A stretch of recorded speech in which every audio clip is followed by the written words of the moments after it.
بسم اللہ الرحمن الرحیم۔ السلام علیکم۔ آج ہم سبق 12 سائنس کے کرشمے کی پڑھائی کریں گے۔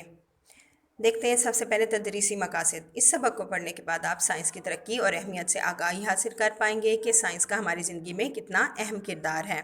اس سبق کو پڑھنے کے بعد چند معروف سائنسی ایجادات سے بھی آپ متعارف ہو پائیں گے۔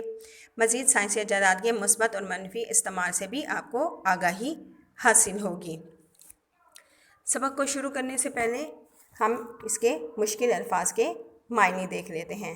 یہ سبق کو مزید آسان بنانے میں مددگار ثابت ہوں گے۔ مرہون منت، احسان مند، شعور، عقل، گوشہ، پہلو، منزلیں جہاں پہنچنے کا ارادہ ہو، سر بستہ راز، چھپا ہوا راز، دیوتا، آقا، ساعت، گھڑی، قبل از تاریخ، صدیوں پہلے، ثمرات، فائدے، پیچیدہ، الجھا ہوا، کم فہمی، نادانی، بیش بہا، قیمتی، ورطۂ حیرت، بہت زیادہ حیرت، چیر کر، پھاڑ کر، سہل، آسان، پرآسائش، سہولیات سے بھرپور، فریضہ، فرض، دریافت، ایجاد۔ اب سبق شروع کرتے ہیں۔ انسانی تاریخ کا کوئی بھی دور سائنس کے علم سے خالی نہیں۔ پتھروں کو رگڑ کر آگ جلانے، اپنے بدن کو کپڑوں سے ڈھانپنے اور دیگر چیزوں کا شعور حاصل کرنے سے انسان نے سائنس کے علم کو سیکھا۔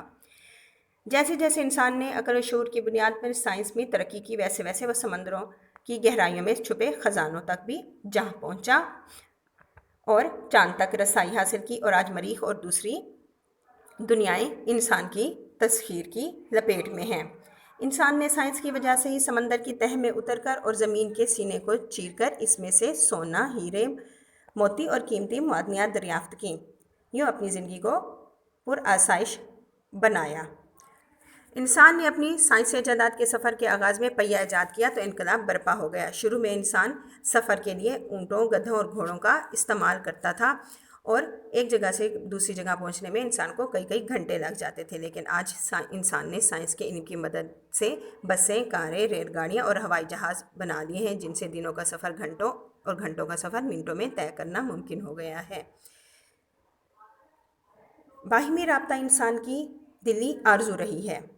اس آرزو کی تکمیل کے لیے اول تو اس نے کبوتر کو استعمال کیا۔ دور دراز علاقوں کا پیغام رسانی کا کام کافی پیچیدہ تھا، لیکن اب ٹیلی فون، ریڈیو، ٹیلی ویژن، انٹرنیٹ جیسے ایجادات کے باعث دنیا کے ایک کونے میں بیٹھا انسان دوسرے کونے میں بیٹھے انسان سے نہ صرف باخبر رہتا ہے بلکہ اسے چلتا پھرتا بھی دیکھ سکتا ہے۔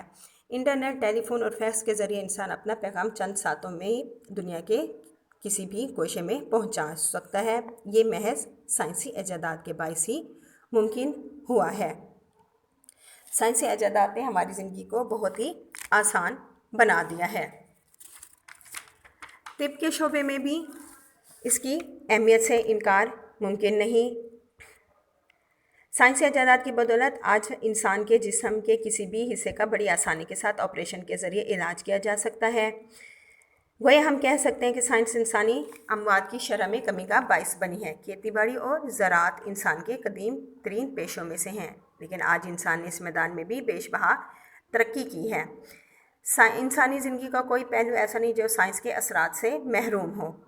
آج کے دور کی حیرت انگیز ایجاد کمپیوٹر نے تو انسان کو بہت ہی زیادہ حیرت میں ڈال رکھا ہے۔ کمپیوٹر کے ذریعے ایسے ایسے کام لیے جا رہے ہیں جن کا تصور بھی انسانی تاریخ میں نہیں کیا جا سکتا۔ لیکن جہاں سائنس نے ہماری زندگی کو اتنا زیادہ پرآسائش بنایا ہے، اس کے ساتھ سائنس کے علم کے منفی طور پر استعمال سے بھی انکار ممکن نہیں۔ تاہم یہ بات بھی اپنی جگہ درست ہے کہ کوئی چیز اچھی یا بری نہیں ہوتی، اس کا استعمال ہی سے اچھا یا برا بناتا ہے۔ اگر ہم سائنس اور سائنسی ایجادات کو انسانی فلاح و بہبود اور بہتری کے لیے استعمال کریں تو یہ زمین اور معاشرہ امن، محبت اور بھائی چارے کا نمونہ بن سکتا ہے۔ اس کے ساتھ ہی ہمارا آج کا سبق اختتام کو پہنچتا ہے۔ اللہ حافظ۔